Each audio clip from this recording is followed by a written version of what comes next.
This is a true story taken from an actual medical file. Now, I'm sure that most of you have, at one time or another, imagined yourself to be ill. Everybody enjoys mild hypochondria from time to time, even if only for the attention it brings. Of course, severe hypochondria is something else again. This might even require psychiatric treatment. But the point of all this is, just as I said at the beginning, the hypochondriac imagines himself to be ill. However, there are a few imaginary ailments which do manage to become diseases in themselves, and we even have names for them. I'll tell you about one of them this evening, and this story I call An Affair of the Heart.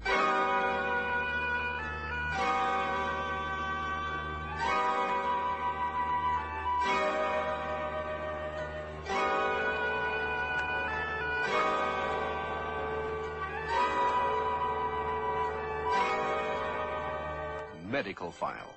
Factual stories of the men and women whose vigilance guards our lives. A reconstruction of clinical case histories, step by step with the doctors who were there. Medical file.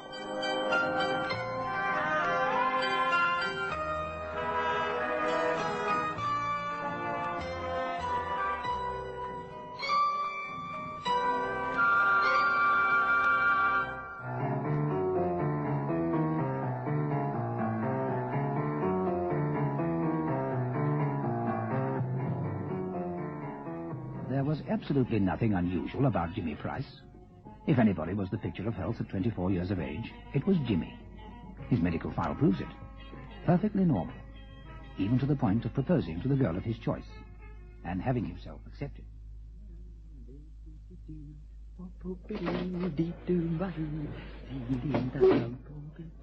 All right, laughing boy, knock it off.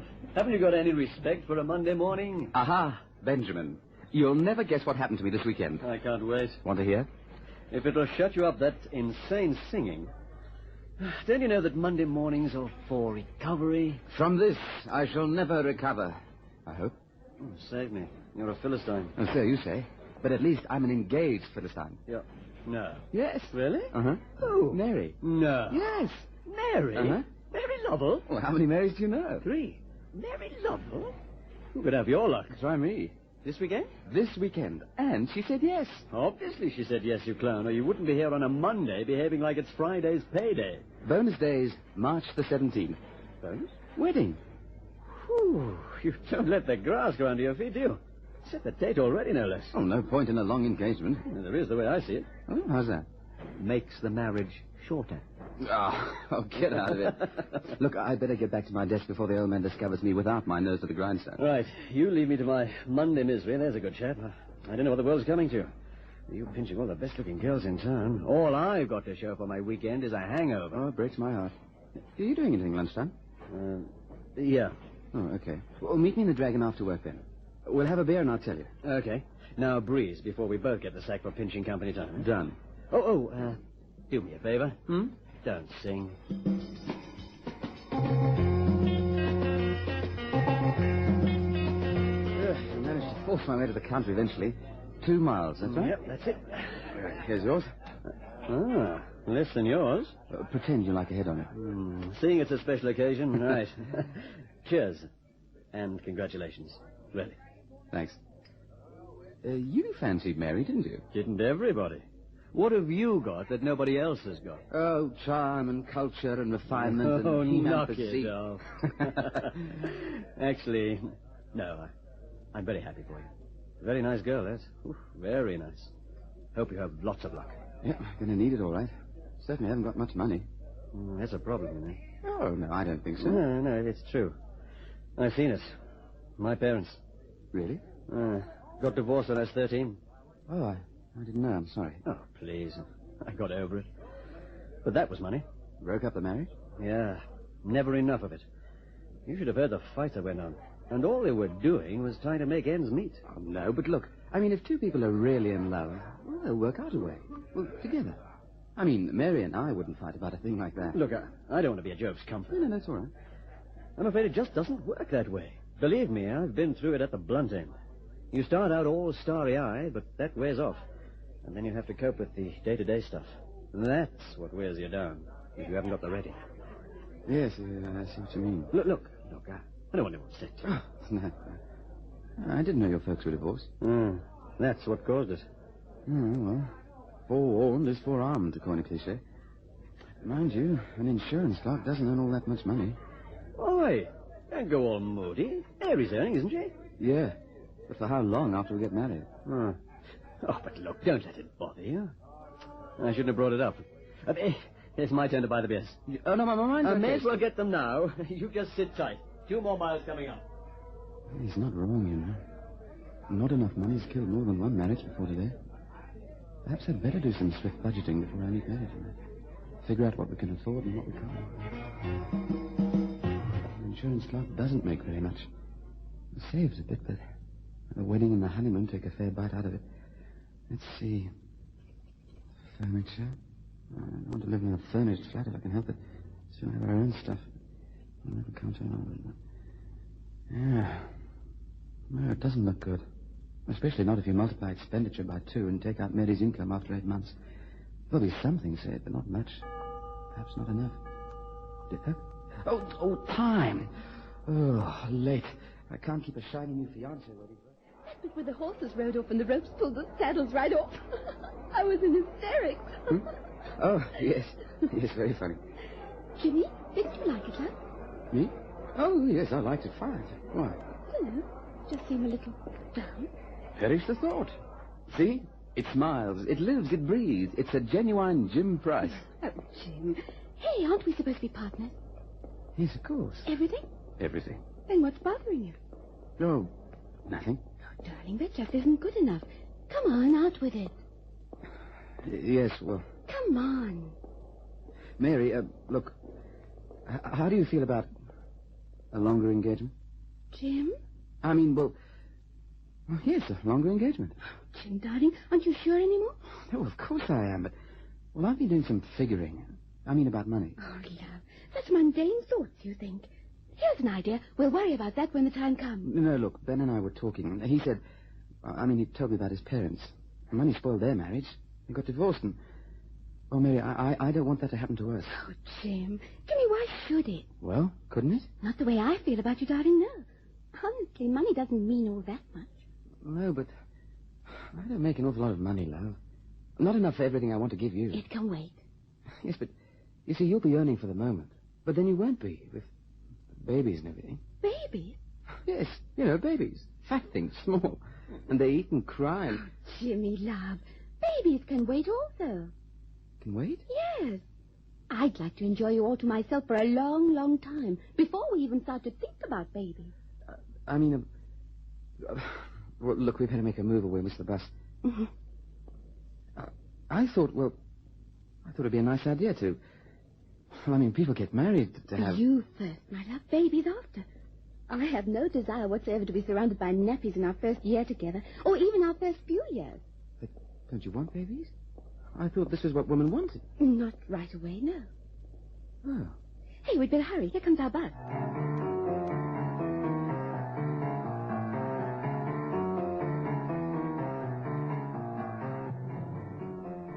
Perfectly normal was Jimmy Price. And now, these small, quite ordinary worries began to prey on his mind. Would his salary, small as it was, be enough to support him and his future wife? Could he afford both a honeymoon and furniture for a larger 2-room flat? Could he afford, deeply in love as he was, to give Mary everything he wanted her to have? And what were these strange ideas she seemed to have about children? All this, quite normally, went round and round in his mind. Small problems looming disproportionately large as his wedding day drew nearer. Oh, Jimmy said, where are all the good days? Still here? Why? You used to laugh a lot. Mary, I just hope you won't be disappointed. I won't be able to give you nearly as much as your parents do now. Oh, Jim, you don't think my father started off where he is today, do you? When he married Mum, he also had to struggle. I didn't expect it to be nothing but roses for us. Anyway, I'm going to ask the old man for a raise tomorrow. I don't see how he can expect 2 of us to come out on what I earn. Oh, really? You don't have to, love. We'll manage. No, I've decided that's what I'll do. I don't want you to miss out on anything, though. Hello. You look like you just lost your fortune. Oh, don't make jokes. I did. It's a bad day, people. How? The old man. Oh. He turned you down? Flat. What did he say? Well, he said we did have a graded structure of salary increases. I was stepping out of line by asking for an increase before it was due. Didn't you explain about getting married? Oh, he knew. There was everything. Didn't help. I got the impression he didn't think my work was up to much. Did he say so? No, but... Man, stop this insane worrying, for pity's sake. You give me a cramp sometimes. Nothing wrong with the way you work. Better than most of the bods in this office. I don't know. You know, I'm beginning to wonder if you should have got engaged at all. All you do lately is worry about things that probably haven't even got a snowball's hope of happening. Well, isn't it best to be... Jim? Jim, are you okay? Ben. Ben. Where? Here, the chest. Something you ate? No. Left side. Down here. What sort of pain? Sharp. Here. Sit. Oh, you've gone ruddy pale, I tell you. Tight in my chest. Ben? Yeah? Should I take you to a doctor? Yes, please, quick. I think it's my heart.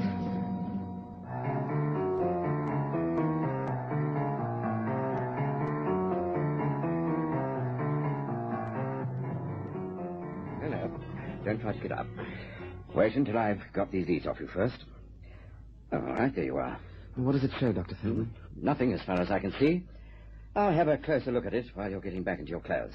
And come straight through when you're dressed. There's bound to be something on it, Doctor. Pain's still with me a bit. Yes. Well, we shall see. Were you with him at the time, Mr. Forbes? Yes, I was. Anything you can tell me about how Mr. Price got this pain in his chest? Well, no more than he's told you. I must say it did have all the symptoms of a heart attack, though. That's right. I'm sure that's what it is. It felt like... You two gentlemen are familiar with the symptoms of a heart attack? No. Very well. I am, you see. Now, let me have a look. Doctor, what was all that running up and down you made him do on those little wooden steps? Exercise to make the heart beat faster. That way I can get a complete reading on the electrocardiograph. As the heart slows down from a fast beat to normal. Shows me everything. What does this show, Doctor? What is it that's wrong with my heart? Mr. Price, I've done all the necessary tests. Your blood pressure is perfectly normal. There's nothing wrong with the sound of your heart. And the electrocardiograph shows me that there's nothing wrong with the way it works. But this pain, it was bad, Doctor. There must be something wrong. I'm going to prescribe something for you, Mr. Price. I think you need them. Right, here you are. When you get them, start off by taking 2, then 1 every 4 hours thereafter. They'll help my heart? No, not unless tranquilizers have some effect we don't know about yet. Tranquilizers? But I need something for my heart. That's where the trouble is. Mr. Price, what business are you in? He's in insurance. We both are. Good. Now, I'll make a bargain with you. Bargain? What sort of bargain?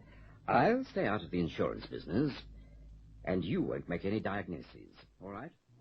For Pete's sake, who needs tranquilizers? Well, he seemed to know what he was about. Now, don't be crazy. The man's a ruddy quack. All these fancy little machines and steps and things. Look, Jim, he is a doctor. You're You think I don't know when I get a pain in my heart? I'll tell you it hurts.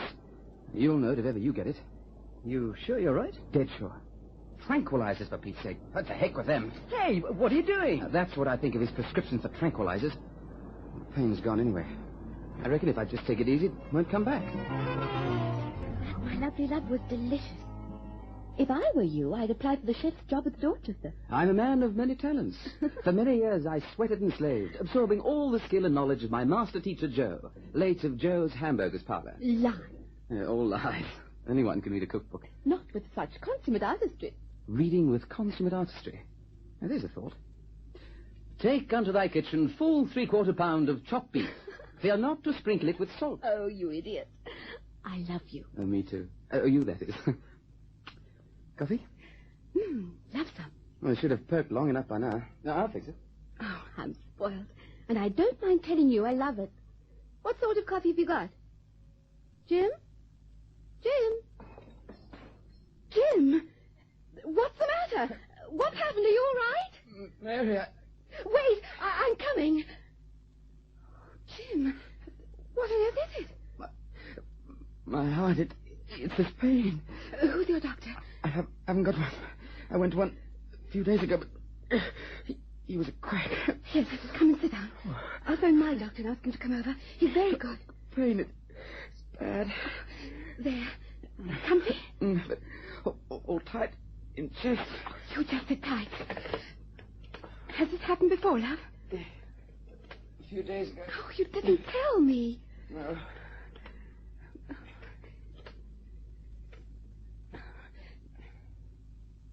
Hello?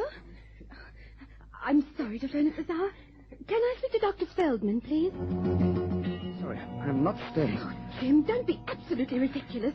You can't walk out of your own flat. Can, until that quack is gone. But you're in pain, and he can fix it. He didn't fix it last time. Oh, please, don't hurt me, Jimmy. At least wait until he's here. He can't help. Useless. Oh, Jimmy, please, for me. All right. Look, be an angel. Aspirin's in bathroom cupboard. Might help a bit. All right, I'll find them. Oh, I only hope that doctor arrives here soon. Oh, heavens, this cupboard's a mess. Oh, well, you'll soon have this wife to look after you. Aspirin. These. Here they are. I found them, Jimmy, love. I think you can take them with your coffee. Jim? Oh, Jimmy. Oh, why does he have to be so pig-headed? Jim! Oh! An unexpected reception, Miss Lovell? Did you see Jimmy? He's gone. Jimmy? My fiancé. He said... Oh, I'm sorry. He said he didn't want to see you, and he rushed out. You didn't see him? No, I've just come up in the lift. Oh, he must have taken the stairs. Oh, why is he so stubborn? You wanted me to examine him, I take it. Yes. Oh, I'm sorry. Do come inside. But when he heard your name, he said he'd have nothing to do with you. Really? Well, may I ask why? He said you were a quack. Well, he's entitled to his opinion, of course. But I'd be interested to know how he formed it. Do I know him? Oh, apparently a mutual friend of ours took him to you a few days ago. But he says you didn't help him very much. Brought him to me? Oh. What's your young man's name, Miss Lovell? It's Jimmy Price. Price? Oh, yes, of course. The young man with DeCosta syndrome. Oh, Doctor, if you'll excuse me, I do think we ought to try and find him. He was in dreadful pain when he left. And he thought it was his heart, didn't he? Oh, yes. Oh, it looked like a heart attack or something. That's why I want to find him. Yes, quite. Good. I'll help you. Oh, no, please, Doctor. I feel bad enough about bringing you here in a wild goose. I came here to help you, Miss Lovell, and I don't see that it matters what form that help takes. Now, where do you suppose he might have gone? Oh, he can't be too far away, but... Oh, please, let's hurry. He might... I'll take it. Hello? It's Jim's place. Mary Lovell here. Mary, it's me. Jim, where are you? I'm with Ben at his flat down the block. Oh, darling, are you all right? Mary, I'm sorry. I can't go through with this. With what, Jimmy? I'm not sure. Mary, I can't ask you to marry someone whose heart's going to pack up on him in any moment. Oh, don't be stupid. How are you feeling? A little better now, but really, Mary, I can't burden you with this. Please, go away. Don't let's see each other again. It's best. Jim? Jim? Oh, hi, Mary. I thought Jimmy you'd be still around here? here. Mary, don't make it worse. It's best if you go away, please. I think it's best if we put an end to this nonsense, don't you? May we come inside? Oh, yes, of course. Jimmy? Oh, Jimmy, darling, why? Mary, I've told you. We must end it. I don't want to leave you a widow. Sort of at any moment now. With this heart of mine. You won't do anything of the kind, young man. Short of running under a bus. Well, what do you know about it? You and your stupid tranquilizer. Now, listen, young man. The day you show me your medical degree, you can talk to me like that. Until then, you'd better accept that I know what I'm doing. Now, just let me find... It's in my bag somewhere. Yes, they are. Here. Now, take these. What are they? Something to stop the pain. I'll go and get some water, love. Will it be all right, Doctor? I doubt it. He didn't help me last time. I can't imagine why. Did you take the pills I prescribed? Yes, of course. Jim! Take it easy, boy. I saw you tear up that prescription. Well, I knew they wouldn't help. I mean, tranquilizers for a heart attack. All right. Now, Jimmy, you sit and listen to me. Here's the water, love. Thanks, Mary. Jimmy, what you've got is not a heart disease. It's a much simpler thing called DeCosta syndrome. What's that? And I'll tell you, it's a slight disorderly action of the heart. I told you. And it's nothing serious.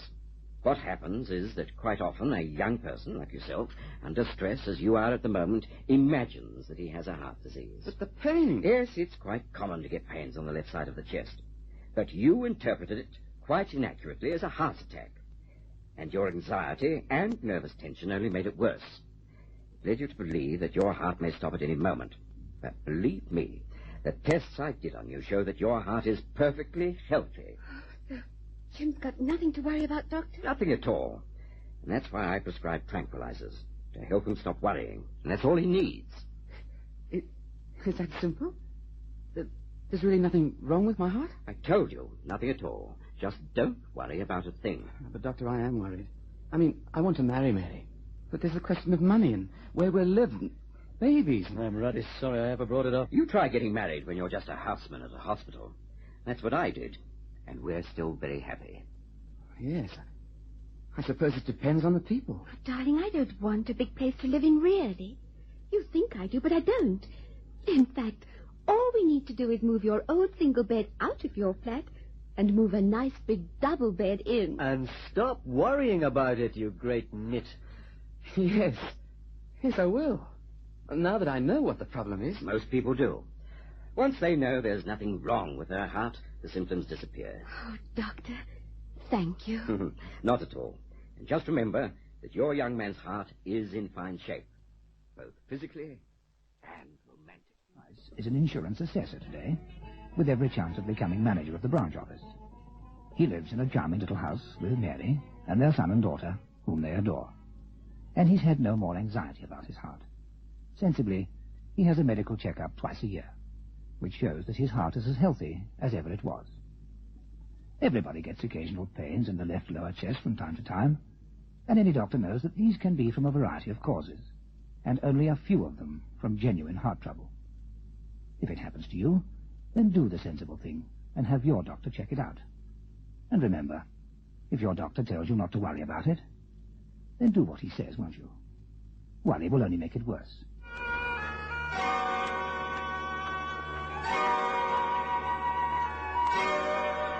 Medical File, the documented story of the men and women who in hospitals, research centers, and lonely surgeries guard our lives. Listen again next week for another true story from Medical File.